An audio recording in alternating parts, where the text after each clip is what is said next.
Mitch Frazier, CEO of AgriNovus, Indiana.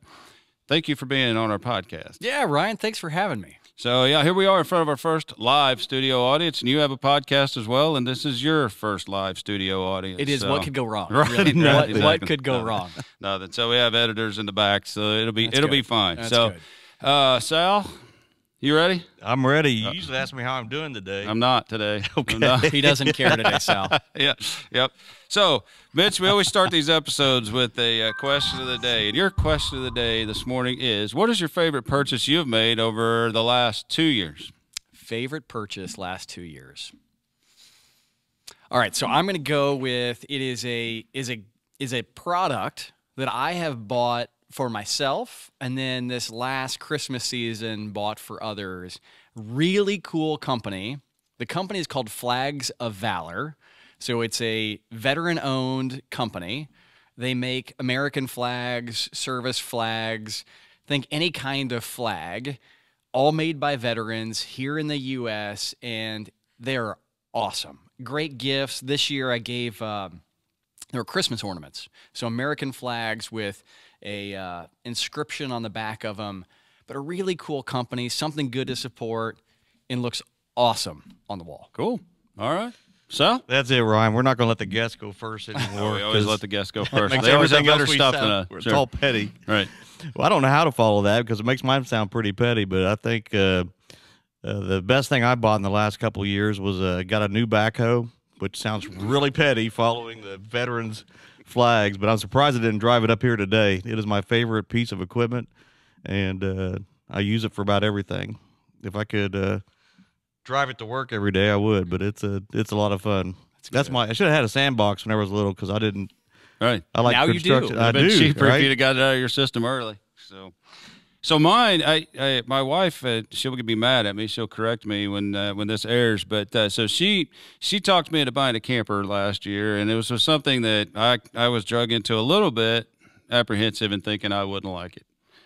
And I love it. But she tells me that it's because it's a lifestyle that when I'm there, I can still work and be busy. So we were at a campsite last year, and there'd been a big windstorm. So I spent the whole time picking up the limbs out of our campsite and burning them. And she's like, as long as you're quiet and busy, I don't care. So we're sort of, yeah. So we bought a camper, and she's introduced me. We're now empty nesters. So that's what we do. Are you It's flat been towing fun. the Jeep? Are you flat towing the Jeep behind We the were. camper? Yeah, That's good. absolutely. That's Yep, good. we did. It's So important. Every time Yeah. Ryan brings up this camper, I think of that movie RVing with Robin Williams. It's a really obscure movie, but I think of Cousin Eddie. I fit the Cousin Eddie bill better. Right there with you. Yeah, Right there with you. I know that was the image you had. So let's get something serious. Mitch, thanks for joining us again. And course. tell us a little bit about AgriNovus, Indiana. What year did you start? How many people you employ? What is your objectives? Yeah, it's a really interesting organization. So AgriNovus, a nonprofit focused entirely on growing what we call the ag bioscience economy here in the state. So ag bioscience here in Indiana, backed by research, is 5 things, Ryan. So it's value-added food and nutrition. A lot of folks here at ACI focused on food. We have animal health and nutrition, so anything from feed to vaccine falls into that category. Plant science and crop protection, seed genetics, all the way to how do we care for that crop as it becomes a crop. Ag tech, so that intersection of hardware and software, and then production agriculture. None of the rest of these matter. None of the rest of these are possible without production agriculture. So all 5 of those in total is about a $58 billion economy here in the state, direct economic output. When you look at that in context, I think this is really important. 10% of the state's workforce is directly connected to this ag bioscience economy. And so my job at AgriNovus, our job at AgriNovus is how do we grow this economy, and how do we do it in a way that is smart, is durable, that creates competitive advantage for those that are here? How do we bring innovators from all across the country, all around the world here to Indiana? And that program, it's working. So over the last 3 years, we just came out with some research early last year where we worked with a bunch of smart economists who said, let's quantify this, let's look at what's happened. In the last segment that we captured, 3-year segment, this economy, all 5 of those areas, food, animal health, plant science, ag tech, agriculture, grew $6 billion in 36 months. When you look at that same period, really interesting things have happened.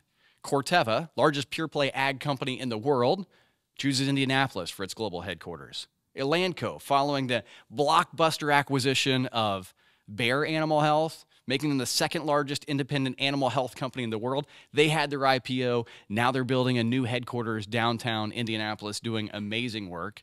And in 2022, this is big, 3 of the top 5 venture capital deals. So this isn't just big companies. Now we're talking small companies. 3 of the top 5 venture capital deals in the state were ag bioscience companies. So our job, our work is, how do we make that continue? How do we add even more fuel to the fire? We think about it in 3 really simple ways. We're talking business growth. How do we attract companies? How do we connect companies from all across the country, all around the world, to Premier and to your customers and to Corteva and to all the folks that are here with us? How do we do that with capital and startups? So how do we connect startups to capital, and how do we connect those startups to companies that could ultimately be their customers? And well, then we think that there's a really important piece that is the underpinning of all of this. And if you're going to go across the country and around the world and tell people they should be a part of what we're building here in Indiana, well, you got to be based in data. And so we do primary research. You mentioned our podcast earlier. We think that there's a way to build a really data-driven magnet that attracts people here. And then the connectivity that we see in this room, that we see across this state, that we saw at the State House this morning, well, that's different. And we can turn this idea into action. And over the last 36 months, we've proven we can do it. Very nice. Mitch, how did this, I mean, tell us how all this started. I mean, I mean, you rattled off the points, the 5 points really quick. Yeah. Who was the one, or who all was involved to bring all this? Who discovered the need, and then how did it progress from there? A lot of really smart people. So if we look back in the history, so AgriNovus, part of the Central Indiana Corporate Partnership, think of this as a holding company to focus on verticals of nonprofits. So there's a life sciences vertical, there's a tech vertical, there is a manufacturing logistics vertical. So in the mid-2010s, so 2015, 2016, somebody had this idea that said, you know, I think this ag thing's a thing here in Indiana. You kind of look back and you go, wow, guys, but when you look at it, it was historically really considered part of life sciences. And so they said, we think that there's additional focus that needs placed on this. Beth Bechtel, who was part of the ACI team, part of a lot of different organizations, has, I think, probably touched the careers and their trajectory of this economy, multiple different places across her career. Well, she was the one that said, boy, I think we should run this. And so in 2016, Beth and the team created AgriNovus and really founded as this idea of how do we connect and convene? How do we bring rooms together like this? And then how do we take this excitement and energy and turn it into action? How do we go bring companies here? How do we go bring startups here? And how do we do that in a way that we can continue it? I joined in 2020 when Beth went to the United Nations for the FAO, and she's still doing great work over there. And well, you can see what's happened over the last 36, 48 months. She edged you out by 2 episodes, too, on the high ground. So, well, we tried to go to Rome. Yeah, and our CEO made us do it remotely. Yeah, the cost probably a little prohibitive. But here's the reality. Like this, let's throw the gauntlet down. So I know that you're a metrics junkie. Yeah, yeah, that's big. So let's fast forward 12 months and let's see how these things perform. Let's do it. Well, okay, all right. Well, we've got it down. Okay, there we'll it is. See who Mark the better. time. Yep. So in 2023, I mean, you've discussed some of the big things that's happened over the last 36 months. So what excites you about 2024? I mean, you certainly we're in January, so yeah, there's a lot of things. What are you thinking? There's a lot of things, and some of the things that excite me initially sound negative, but I think that's the world we live in. When you look at this broader economy that we operate in, by definition, this economy, the ag economy, the food economy, the only economy in the world that touches every person on the planet. I mean, just think about that for a moment, right? The work that happens by ACI members, the work that happens by Premier customers, ultimately centers on food. And ideally, we all have a relationship with food at least 3 times a day, at least, right? Some more than others. Some more than others. But that food is the only economy that touches every person on the planet. So when you look at what is ahead in 2024, economists will tell us that, well, the global economy is tightening. right? When I was looking at some work this morning from Capital Group, a big mutual fund company, and they look at cycles of the economy. So early, mid, late, and recession. Think about it as kind of a wave. What they've forecast for 2024 is China in recession or heading into recession, Germany in recession, most of Europe in recession. The only two economies that are sort of in that late cycle, not in the recession trough, are India and the U.S., meaningful sized economies. And so to me, what that says is a couple things. One, we have to be really thoughtful about how we think about marketing, how we think about this broader economy. And as those global challenges exist outside of our borders, well, we're going to have to think about innovation, right? We can't keep doing the same thing we've done over the last cycle and say, boy, it's going to be different. Well, no, it's going to be more challenging because the partners on the other end, the buyers on the other end are going to be in a really tough economic cycle. Add that to the complexity of we've been in 3%-ish unemployment since the height of the pandemic. Most economists will tell you that full employment is 5%, so we're overemployed by definition. So when you look at this tightening global economy, let's throw in commodity prices that are down, that the margin squeeze is real. Well, the only way to combat margin squeeze is innovation. And we've seen innovation happen here. I know Corteva's in the room. Corteva last year, I think, this is a brilliant example of austerity creates opportunity. Last year, Chuck Magro, the CEO of Corteva, announced a partnership between Chevron and Bunge and Corteva. And ultimately, this is canola double cropped into soybeans. Well, the great thing is now farmers have an opportunity for year-round revenue. This isn't just one crop. And we see here in Indiana the double crop beans and wheat, like that's a relatively normal thing. But the idea of being able to overwinter with canola, use that canola for a fuel source, the ultimate idea here is, right, to create a new low-carbon fuel. That's why Chevron and Bunge are involved with Corteva. But those kinds of innovation opportunities, we can't think about it the way we've always thought about it. And we can be it'd be really easy to be downtrodden when you say, gosh, all those things, commodity prices are down, global trade looks really rough with recessionary pressure. But it's in that pressure where opportunity is created.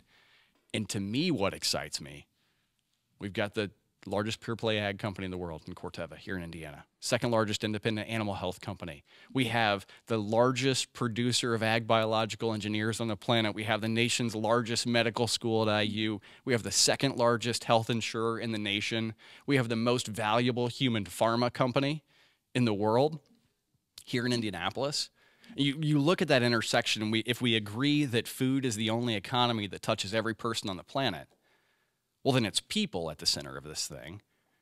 And show me another metro, not just in the country, but in the world that has those assets that I just walked through. That's what excites me. We have to be able to take advantage of that opportunity. It is our opportunity to take, and it's this room, it's ACI, it's Premier, it's us linking arms to say, let's acknowledge the challenge. Let's go find the area for opportunity. Well, he's got me sold. I'm glad I already live here. I'd have to move. No. In Bloomfield, we got right. Well, there's nothing in Bloomfield, but it's fine. But at 3%, 3%. I mean, what draws those companies here? It's a great in question. the first place. I mean, we kind of take it for granted where we live, right? We do. And then to hear the metrics and all the details behind it, you're like, ooh. And we heard right now before we got started, an introduction to the ACI, Scott Beck said that 2/3 of the state is agriculture. So what draws these international companies to Indiana in the first place? So I think there's a couple things. One, it's this. What is it that every company needs? It's customers and it's capital. It's gross oversimplification, but it's customers and it's capital. Well, what we have in Indiana is something that is really unique. We have ACI, we have AgriNovus, we have these organizations that bring different groups together to solve real challenges. And when we go and we talk with companies in California or companies in pick your favorite location, what we can offer that most states, most organizations can is a connection to my friend Ryan, or a connection to Scott Beck, or a connection to pick your favorite person. And if you think about that from an early stage company, that's really what they need. That's invaluable. Yeah. And it's that network effect that is powerful, but it's not just hey, let me introduce you to my friend Ryan. He's a great guy. He has a Jeep, so he must be good. And a camper. And a camper. But what the reality here is Ryan has a problem to solve. And if these young companies can say, Ryan, I can help you solve that problem.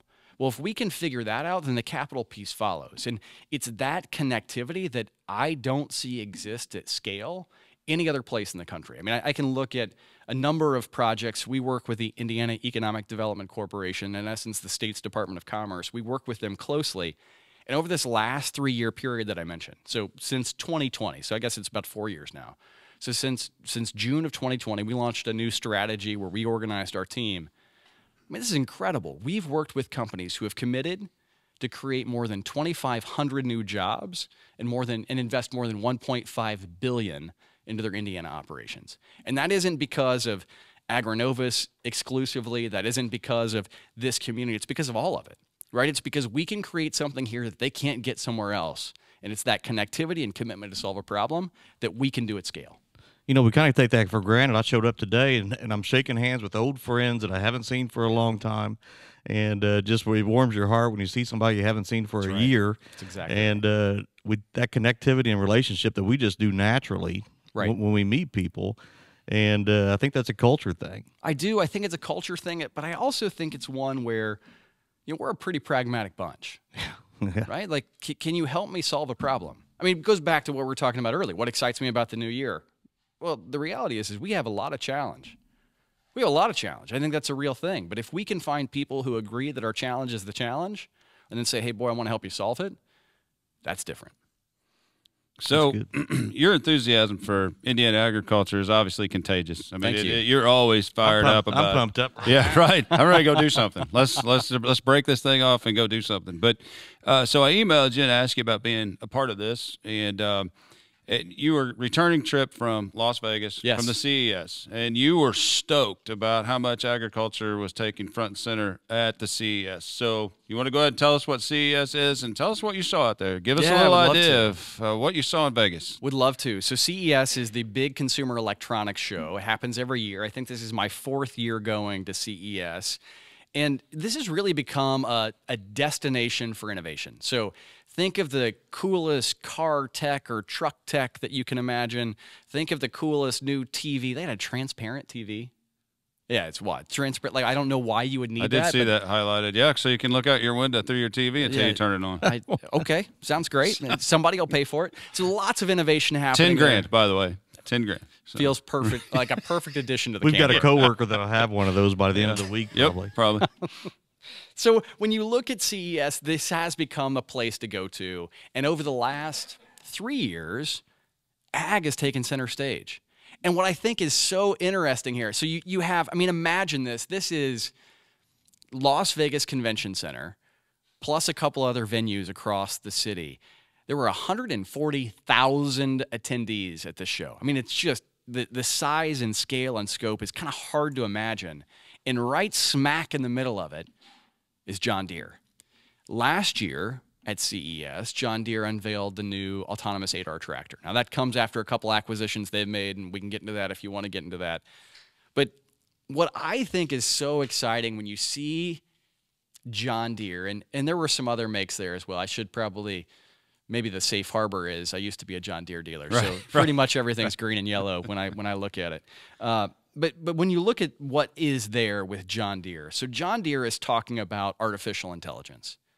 And if you look at CES, well, let's zoom way out. If you look at anything in the news today, it's AI and everything's AI. And there was an ice cream maker there that I think was pegged as AI. Come on. But what John Deere was showing is this really is real tech, real innovation to solve real problems. I mean, for those that are John Deere users or those that aren't, I mean, look at what is happening in the combine today, right? When you look at Combine Advisor and being able to completely automate based on visual imagery of grain quality to adjust the machine itself. That's not somebody turning up a dial, closing something, opening something. That is AI in action. And I think what is really interesting, you put that on center stage at CES, Las Vegas, 140,000 people from all around the world, and they begin to see, oh, this ag thing is a tech thing.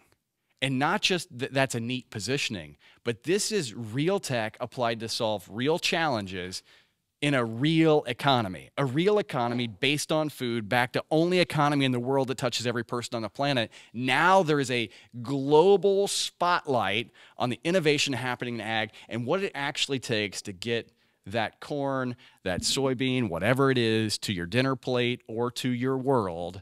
Now center stage at CES, really diverse audience coming there. Now there were a couple other interesting ag applications that were there this year that I thought were really good. Bobcat, you want to say something, Ryan?